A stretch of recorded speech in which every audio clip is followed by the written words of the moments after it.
नमस्कार, मैं doctor JP Dubey Ayurvedic के वीडियो लेक्चर में आपका स्वागत है। आज का टॉपिक बहुत ही इंटरेस्टिंग है, तो आगे स्टार्ट करते हैं। Thank you. तो आज आपको मैं स्कैपुला बोन के बारे में बताने जा रहा हूँ। स्कैपुला को हम शोल्डर ब्लेड भी बोलते हैं और आयुर्वेद में इसका नाम अंशफलक अस्थि के नाम से भी जाना जाता है। तो सबसे पहले इसका सिचुएशन जानेंगे कि कहाँ पे हमारी बॉडी में स्कैपुला जो है सिचुएट करती है। कोई भी बोन के बारे में पढ़ने के पहले सबसे पहले उसको हमारे शरीर में सिचुएशन कहाँ पे उसको जानना जरूरी है। तो scapula bone lies at the posterior lateral aspect of the chest wall opposite to second to seventh ribs. कहने का मतलब है कि जो पोस्टीरियर लैटरल चेस्ट वाल का पोस्टीरियर लैटरल एस्पेक्ट है वहीं पे स्कैपुला का सिचुएशन होता है। हमारे रिब्स के हिसाब से दूसरे नंबर रिब्स से लेके 7वें नंबर रिब्स तक होता है। तो एक स्टूडेंट पे मैं आपका इसका पोजीशन बता रहा हूँ कि कहाँ पे है। तो आइए जरा दिखाएं कि कहाँ पे इसका स्टूडेंट पे आपका एक इंटीरियर वाल है और एक पोस्टीरियर वाल इसको बोलते हैं। तो इसका सिचुएशन हम बता रहे हैं पोस्टीरियर लैटरल एस्पेक्ट। तो ये पोस्टीरियर वाल स्टूडेंट का हमारे चेस्ट वाल का, तो चेस्ट वाल का लेटरल एस्पेक्ट ये है और मीडियल एस्पेक्ट ये है। तो किसी भी बॉडी का जो बॉडी से अवे पार्ट होता है उसको हम लेटरल एस्पेक्ट बोलते हैं, बॉडी की तरफ जो पार्ट होता है उसको हम लोग मीडियल बोलते हैं। तो स्कैपुला का पोजीशन चेस्ट वाल का पोस्टीरियर लैटरल एस्पेक्ट ये एस्पेक्ट आ रहा है, तो यही स्कैपुला का पोजीशन है। फिर हम इसके बाद आगे बताएंगे इसका जो है शेप कैसा होता है। तो आपको देखने में ही लग रहा होगा कि ये लार्ज एंड इरेगुलर है, इसमें कई तरह के स्ट्रक्चर इधर उधर निकले हुए हैं, तो इसलिए इसको इरेगुलर बोन बोली जाती है। और बड़ी बोन है इसलिए इसको लार्ज एंड इरेगुलर शेप के मामले में इसको बोला जाता है। फिर उसके बाद है टाइप्स ऑफ बोन। तो टाइप्स ऑफ बोन में हम एक आयुर्वेद के टाइप से बोलेंगे, एक मॉडर्न के टाइप से बोलेंगे। तो आयुर्वेद के हिसाब से इसको कपाल अस्थि में रखा जाता है। जो अस्थि आप पढ़े होंगे तो अस्थि में एक डिवीजन होता है कपाल अस्थि, तो उसी कपाल अस्थि के अंतर्गत स्कैपुला बोन को रखा जाता है। मॉडर्न के हिसाब से इसको फ्लैट बोन बोली जाती है। आप देखते होंगे कि ये चिपटी बोन है, ये चिपटी बोन होने की वजह से इसको फ्लैट बोन बोला जाता है थोड़ा। फिर इसके बाद हम आएंगे तो आपको दो चीज पढ़े, आप सिनोनिम जान गए, सिचुएशन जान गए, शेप जान गए, टाइप्स किस टाइप की बोन है स्कैपुला वो जान गए। अब हम इसको बताते हैं इसके पार्ट्स। तो पार्ट्स में सबसे पहले इसके सरफेस के बारे में जानेंगे। तो अब आप जानिए इसके बारे में साइड डिटर्मिनेशन। तो किसी भी बोन को, अगर दो बोन है हमारे बॉडी में, अगर मान लीजिए एक पेयर में रहती है स्कैपुला, एक पेयर में है, दो इसकी संख्या होती है हमारे शरीर में, तो अगर दो बोन है तो किस साइड की है, राइट साइड की है कि लेफ्ट साइड की है, इसको पता करना बहुत जरूरी होता है। क्योंकि हम अगर देख के केवल बता नहीं सकते हैं कि राइट साइड की स्कैपुला है कि लेफ्ट साइड की स्कैपुला है हमारे हाथ में। तो इसको जानने के लिए कुछ इसके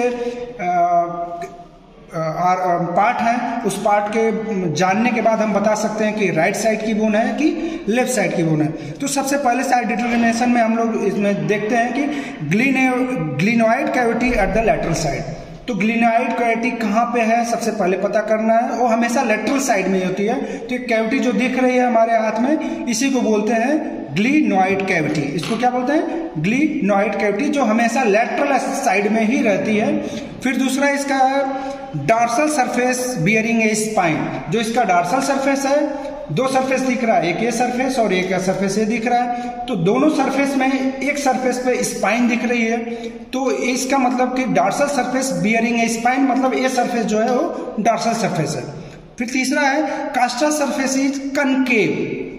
अब हमारा जो है हम जान गए कि जहाँ पे स्पाइन है उसको हम लोग डार्सल सरफेस बोलते हैं। तो डार्सल सरफेस में स्पाइन है तो ये कन्वेक्स दिख रहा है। दूसरा जो सरफेस है कास्टल सरफेस, वो कनकेव है। और बताया भी गया कि हमारे में जैसे कि कास्टल सरफेस इज कनकेव, यानी कि मतलब जो जहाँ पे कनकेविटी जिस सरफेस में उसको हम लोग कास्टल सरफेस बोलते हैं, और जहाँ पे स्पाइन है उसको क्या बोलते हैं? Dorsal surface. तो दो सरफेस हम डिटरमाइन कर लिए, डार्सल सरफेस एंड कास्टल सरफेस। और एक ग्लिनोइड कैविटी, यानी कि ये लेटरल एस्पेक्ट में रहेगा, ये हमेशा डार्सल साइड में रहेगा, ये कास्टल साइड में रहेगा। उसके बाद है इंफीरियर एंगल इज डाउनवर्ड। अब इसमें तीन एंगल होते हैं। एक जो एंगल सबसे ये दिख रहा है तो इसी को इंफीरियर एंगल बोला जाता है, जो हमेशा कहाँ पे रहेगा? डाउनवर्ड, नीचे की तरफ। तो inferior angle is downward. Coracoid process on the lateral side. अब यहाँ पे दो प्रोसेस हमको दिख रही है, ठीक, दो प्रोसेस में। अब हमको ये नाम नहीं पता है कि कौन सा प्रोसेस है अभी, लेकिन दो प्रोसेस में एक जो हम अभी बता रहे हैं कि ये इसको बोलते हैं क्रिकॉइड कोरिकॉइड प्रोसेस हमेशा किस साइड में होता है? तो लैटरल साइड में। अब इस चारों पॉइंट को हम क्या क्या जान गए? Glenoid cavity on the lateral side, dorsal surface bearing a spine, costal surface is concave, inferior angle is downward and coracoid process is on the lateral side. अब इस हिसाब से एक स्टूडेंट को बुला के हम देख रहे हैं कि किस साइड की बोन है। अब हम मान लो कि इसको यहाँ पे सेट कर रहे हैं, ये स्टूडेंट का हमारे राइट साइड है, तब इस हिसाब से आप जो मैंने भी साइड डिटर्मिनेशन बताया उस हिसाब से आप हम एक एक चीज मिलाएंगे। Glenoid cavity on the lateral side, dorsal surface, ये इसका डार्सल सरफेस है जो आउटवर्ड रहता है, तो dorsal surface bearing spine, costal surface is concave जो हमारे कास्टल कार्टिलेज की तरफ है, और coracoid process is on the lateral side. इस हिसाब से जो बताया गया है उस हिसाब से ये हमारी जो स्केपुला बोन जो अभी हम हाथ में लिए हैं ये राइट साइड की स्केपुला है। इसी तरह एक और स्केपुला हमारे हाथ में है, अगर इसको हम यहाँ पे सेट करें तो ये सेट नहीं हो पा रहा है। क्यों? क्योंकि ग्लिनोइड कैविटी किधर हो गई? मीडियल साइड में। ठीक है, कोरिकॉइड प्रोसेस भी हो गया मीडियल साइड में और सब तो सेट हो जा रहा है।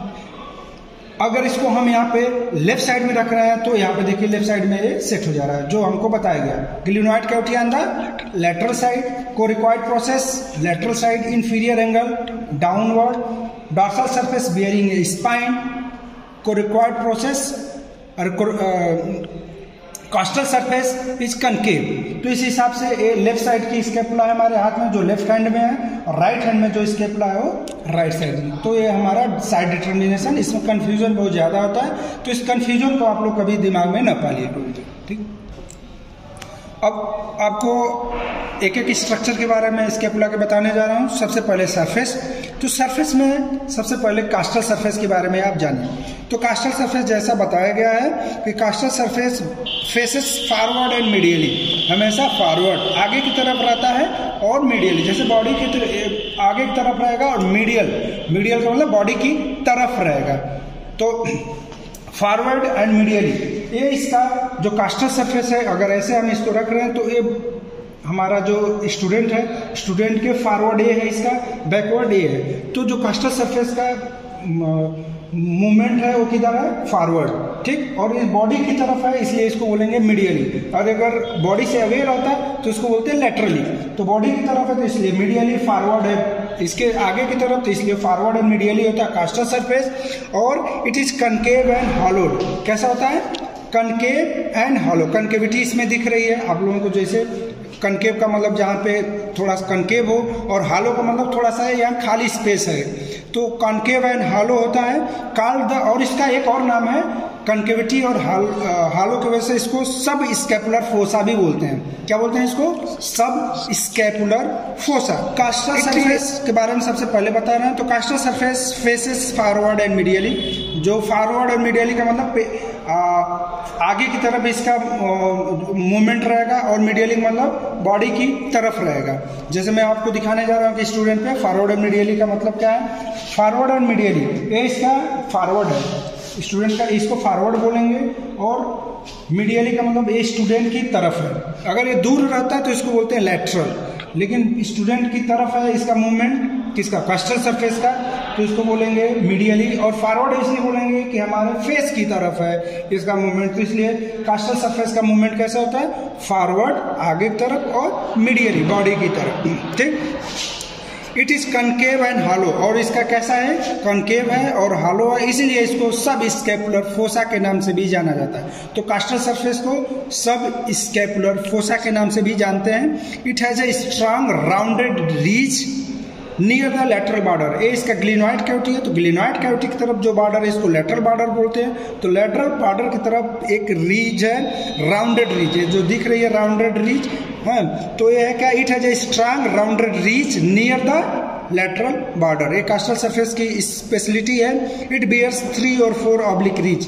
अब इसमें जो आपको एक रीज दिख रही होगी, यहाँ पे देखिए एक रीज दिख रही है यहाँ पे, तो 3 से 4 इसमें रीज दिखाई देती है। नीचे की तरफ एक रीज है, एक रीज है, एक रीज है। 3 से 4 कास्टल सरफेस में रीज दिखाई देती हैं। ठीक है, तो एक रीज, 2 रीज, 3 रीज, 3 से 4 रीज होती हैं। ठीक, लेटरल बॉर्डर की तरफ एक राउंडेड स्ट्रांग यहाँ पे रीज होती है। ठीक, और ये हॉलो एंड कनकेव होता है, इसलिए तो सब स्केपुलर फोसा भी बोलते हैं। तो कास्टल सरफेस के बारे में बस इतना ही है। नेक्स्ट सरफेस है डार्सल सरफेस। तो डार्सल सरफेस के बारे में आप जानने के लिए, dorsal surface gives attachment to the spine of the scapula. Dorsal surface सबसे पहले किसको अटैचमेंट देता है? Spine of scapula. तो जो स्ट्रक्चर दिख रहा है इसको बोलते हैं spine of scapula. Spine of scapula का काम क्या होता है? Which divides the surface into smaller supraspinous fossa and larger infraspinous fossa. जो स्पाइन ऑफ स्केपुला होती है वो डार्सल सरफेस को दो भाग में डिवाइड करती है, एक स्मॉलर सुप्रास्पाइनस फोसा और लार्जर इंफ्रास्पाइनस फोसा। सुप्रास्पाइनस फोसा कहने का मतलब है स्पाइन के सुपीरियर साइड में जो फोसा है इसको बोलते हैं सुप्रास्पाइनस फोसा, और जो स्पाइन ऑफ स्केपुला के नीचे साइड में फोसा है इसको बोलते हैं इंफ्रास्पाइनस फोसा। तो स्पाइन जो है डार्सल सरफेस में जो बियर कर रही है उसको डार्सल सरफेस को दो भाग में डिवाइड कर दिया, सुप्रास्पाइनस फोसा एंड इंफ्रास्पाइनस फोसा। तो दो फोसा हम देख लिए डार्सल सरफेस पे, दो fossa supraspinous and infraspinous fossa. तो supraspinous and infraspinous fossa are connected by spinoglenoid notch. Spinoglenoid notch ये स्पाइन है और glenoid cavity. Spine and glenoid cavity के बीच में जो नॉच है, नॉच का मतलब होता है कि कनेक्शन, तो जो नॉच है इसको बोलते हैं स्पाइनोग्लिनोइड नॉच। तो सुप्रास्पाइनस फोसा और इंफ्रास्पाइनस फोसा दोनों फोसा एक दूसरे से कनेक्ट हैं। कहाँ से? स्पाइनोग्लिनोइड नॉच के द्वारा। स्पाइनोग्लिनोइड नॉच होता कहाँ पे है? तो spinoglenoid notch lies between lateral border of the spine. Spine का ये लेटरल बॉर्डर है और एक मीडियल बॉर्डर है। तो लेटरल बॉर्डर ऑफ स्पाइन और dorsal aspect of the neck of scapula. Neck of scapula के डार्सल एस्पेक्ट और स्पाइन का जो लेटरल एस्पेक्ट है वो इसी के बीच में जो नॉच होता है उसी को हम लोग बोलते हैं स्पाइनोग्लिनोइड नॉच। दोनों के नाम से लिया गया, स्पाइन लिया गया स्पाइन ऑफ स्केपुला से, ग्लिनोइड लिया गया ग्लिनोइड कैविटी से। तो जो दोनों के बीच में नॉच है इसी को नॉच को बोलते हैं हम लोग स्पाइनोग्लिनोइड नॉच, जो कनेक्ट करता है सुप्रास्पाइनस फोसा और इंफ्रास्पाइनस फोसा को। नेक्स्ट उसके बाद थ्रू दिस नॉच, और इसी नॉच के थ्रू जो होता है यानी कि स्पाइनोग्लिनोइड नॉच के थ्रू पास करता है सुप्रा स्केपुलर नर्व। क्या पास करती है इससे? सुप्रा स्केपुलर नर्व। तो ये स्ट्रक्चर जो स्पाइनोग्लिनोइड नॉच है वो सुप्रा स्केपुलर नर्व पास करने के लिए होती है। अब आते हैं तो ये दोनों सरफेस के बारे में मैंने आप लोगों को डिटेल में बताया। इस बारे में जानने के बाद जो है अब हम शुरू करेंगे इसके बॉर्डर। तो बॉर्डर में इसमें तीन बॉर्डर होते हैं, लेटरल बॉर्डर, मीडियल बॉर्डर और सुपीरियर बॉर्डर। तीनों बॉर्डर को हम एक एक करके देखेंगे। सबसे पहले लेटरल बॉर्डर के बारे में जानते हैं। तो lateral border is also called as axillary border. क्यों? क्योंकि ये एक्जिला की तरफ होता है, तो इसीलिए इसको एक्सिलरी बॉर्डर के नाम से भी जाना जाता है। ये बॉर्डर है लेटरल बॉर्डर, ये सबसे थिकेस्ट बॉर्डर होता है। तो thickest of all border, all border जितने भी बॉर्डर है तीनों बॉर्डर में सबसे थिकेस्ट बॉर्डर है, इसलिए ये लेटरल बॉर्डर है, thickest of all borders. It extend from lower part of the glenoid cavity to the inferior angle. कहाँ से कहाँ तक एक्सटेंड कर रहा है? ये ग्लिनोइड कैविटी है, तो ग्लिनोइड कैविटी के लोअर पार्ट से कहाँ तक? इंफीरियर एंगल तक। तो extend from lower part of the glenoid cavity to the inferior angle of the scapula. Infraglenoid tubercle. अब इसके यहाँ पे एक ट्यूबरकल दिख रहा होगा आपको, छोटा सा देखिए एक बड़ा हुआ ट्यूबरकल है। इसी को ट्यूबरकल का मतलब उभार होता है बोन में। तो infraglenoidal tubercle, infraglenoidal tubercle a rough raised triangular area below the glenoid cavity. क्या है infraglenoidal tubercle? A rough raised triangular area below the glenoid cavity. Glenoid cavity के नीचे एक rough raised area, rough raised area, इसी triangular area है, इसी को हम लोग क्या बोलते हैं? इंफ्राग्लिनोइडल ट्यूबरकल। ट्यूबरकल के नीचे है इसीलिए इसको इंफ्राग्लिनोइडल ट्यूबरकल कहा जाता है। तो लेटरल बॉर्डर और एक्सिलरी बॉर्डर के बाद हम जानेंगे मीडियल बॉर्डर। दूसरा जो बॉर्डर है उसको मीडियल बॉर्डर, ये इसका मीडियल बॉर्डर है जो हमें मीडियल बॉडी की तरफ होती है। तो मीडियल बॉर्डर इसका एक और नाम है, इसको बोलते हैं वर्टिब्रल बॉर्डर, जो वर्टिब्रा की तरफ है इसलिए इसका नाम वर्टिब्रल बॉर्डर भी पड़ता है। और एक ऐसा बॉर्डर सबसे लॉन्गेस्ट ऑफ ऑल बॉर्डर, जितने तीनों बॉर्डर हैं मीडियल, लैटरल, सुपीरियर बॉर्डर, सबसे लॉन्गेस्ट, सबसे ज़्यादा लंबाई वाला है। It extend from the superior angle to inferior angle, कहाँ से कहाँ तक एक्सटेंड करता है, ये इसका सुपीरियर एंगल है और ये इसका इंफीरियर एंगल है। तो सुपीरियर एंगल से लेके इंफीरियर एंगल के बीच में एक्सटेंड करता है, ये मीडियल बॉर्डर और वर्टिब्रल बॉर्डर है। तीसरा बॉर्डर है सुपीरियर बॉर्डर। तो superior border thinnest and shortest of all border, जो सुपीरियर बॉर्डर होता है ये इसका सुपीरियर बॉर्डर है।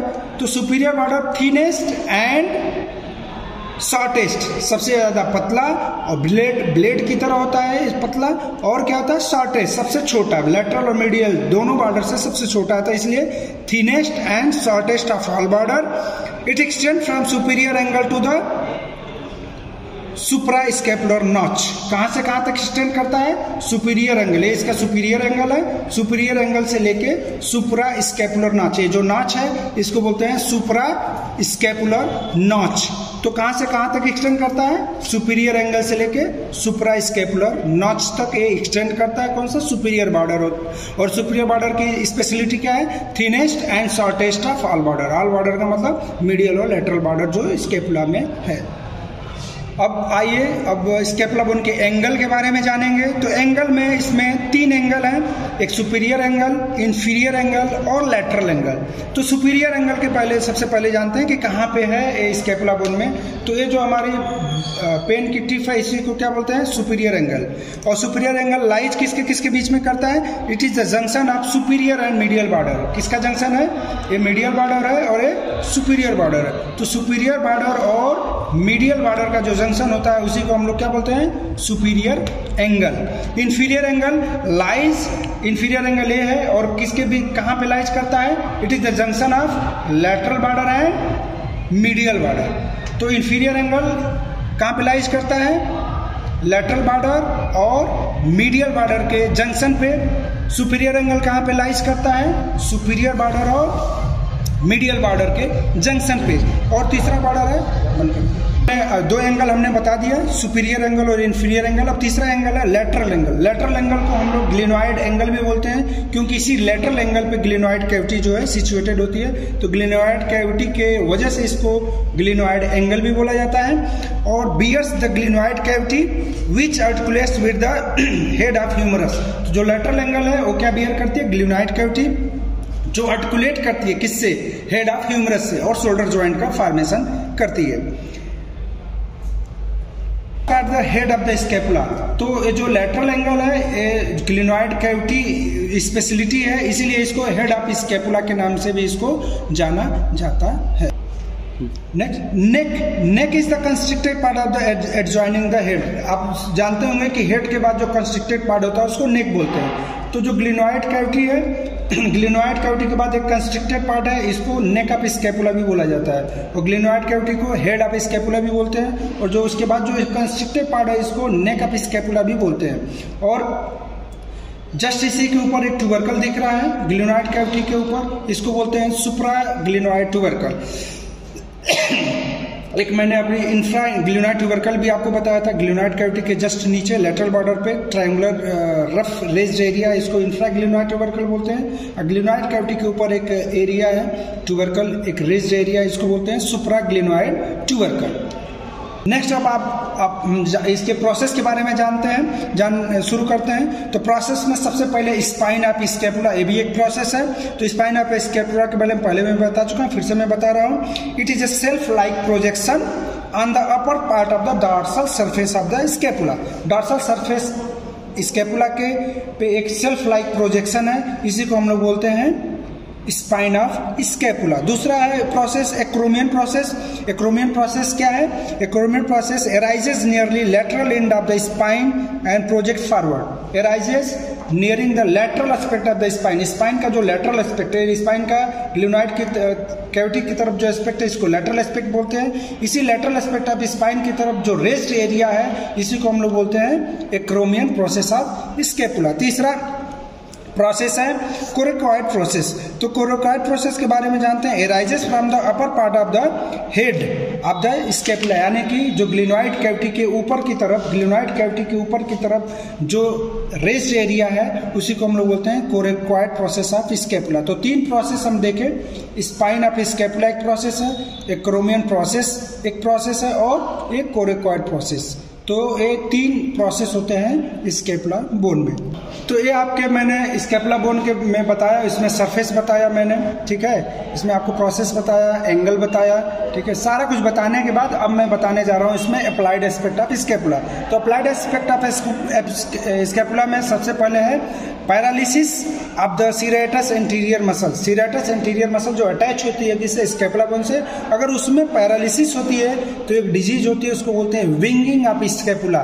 तो विंगिंग ऑफ स्केपुला वो डिजीज है, वो अप्लाइड एस्पेक्ट है, ठीक। और उस विंगिंग ऑफ स्केपुला वो होती क्यों है, वो होती है due to the paralysis of the serratus anterior muscle. दूसरा इसका अप्लाइड एस्पेक्ट है in the developmental anomalies. Developmental anomalies में होता है call the scaphoid scapula, the medial border is concave. Scaphoid scapula बोलते हैं। उस स्केफॉइड स्केपुला में क्या होता है कि जो मीडियल बॉर्डर है, ये इसका मीडियल बॉर्डर है, वो कैसा हो जाता है, कनकेव हो जाता है। जो कि मीडियल बॉर्डर कैसा दिख रहा है अभी, कन्वेक्स दिख रहा है। और जब इसमें कनकेविटी आ जाती है तो उसको बोलते हैं स्केफॉइड स्केपुला। तो 2 हम अप्लाइड एस्पेक्ट, एक पहला स्केफॉइड ऑफ स्केपुला और दूसरा विंगिंग स्केपुला, जो होती है due to the paralysis of the serratus anterior muscle, जो मसल अटैच होती है स्केपुला बोन से। फिर उसमें हम ऑसिफिकेशन सेंटर, इसका 2 है, प्राइमरी और सेकेंडरी। तो प्राइमरी ऑसिफिकेशन सेंटर 1 होता है और सेकेंडरी ऑसिफिकेशन सेंटर कितने होते हैं, 7, ठीक। तो एक प्राइमरी ऑसिफिकेशन सेंटर और 7 सेकेंडरी ऑसिफिकेशन सेंटर होते हैं स्केपुला बोन के। तो इस तरह मैंने आप लोगों को पूरा स्केपुला बोन अच्छे से बताया है। तो अब एक बार उसको मैं रिवाइज कर दे रहा हूँ शॉर्ट में। तो स्केपुला बोन में अपने स्ट्रक्चर के बारे में मैं दिखा दे रहा हूँ क्या क्या है। जो एक कैविटी दिख रही है उसको ग्लिनॉइड कैविटी बोलते हैं, जो लैटरल एस्पेक्ट में होता है, ठीक है। उसके बाद इसमें 3 बॉर्डर दिख रहे हैं, ए लैटरल बॉर्डर है, मीडियल बॉर्डर है, सुपीरियर बॉर्डर है, 3 स्पाइन है इसमें। स्पाइन 3 प्रोसेस है, स्पाइन आप स्केपुला एक प्रोसेस, जो स्पाइन स्केपुला के लेटरल एस्पेक्ट में जो रेस्ड एरिया है इसको एक्रोमियन प्रोसेस बोलते हैं। एक्रोमियन प्रोसेस के जस्ट नीचे क्लिनॉइड कैविटी के जस्ट ऊपर एक प्रोसेस है, इसको बोलते हैं कोरेकॉइड प्रोसेस। 2 सरफेस है, एक डार्सल सरफेस जो कन्वेक्स है और बियर करता है स्पाइन, और यही स्पाइन जो है डार्सल सरफेस को 2 भाग में डिवाइड कर दिया, supra spinous fossa and infra spinous fossa. दोनों फोसा एक दूसरे से इंटरकनेक्टेड है with the help of the spinoglenoid notch. और दूसरा सरफेस है, इसको बोलते हैं कास्टल सरफेस। कास्टल सरफेस में कनकेविटी आपको दिख रही है। कनकेविटी के बाद इसके जो लैटरल एस्पेक्ट है वहाँ पे एक राउंडेड रेज्ड एरिया है, और इसमें 2 से 3 या 3 से 4 जो हैं वो रीजेस दिखाई देती हैं कास्टल सरफेस में। फिर उसके बाद हम आपको बताए हैं कि 3 इसके बॉर्डर में lateral border, medial border, superior border. फिर 3 एंगल बताए हैं आपको, lateral angle, inferior angle, superior angle. तो लेटरल एंगल जो है कहाँ से कहाँ पे है, लेटरल एस्पेक्ट में, और आपको जो ग्लिनॉइड कैविटी बियर करता है। इंफीरियर एंगल आपको कैसे है, inferior angle adjoining the lateral border and medial border, superior angle adjoining the medial border and superior border, ठीक है। तो इस तरह आपको पूरा स्केपुला बोन मैंने आपको अच्छे से बताया। यदि आपको चैनल पे दिया गया कंटेंट पसंद आ रहा है तो चैनल को लाइक करें, सब्सक्राइब करें, दोस्तों से शेयर करें। Thank you.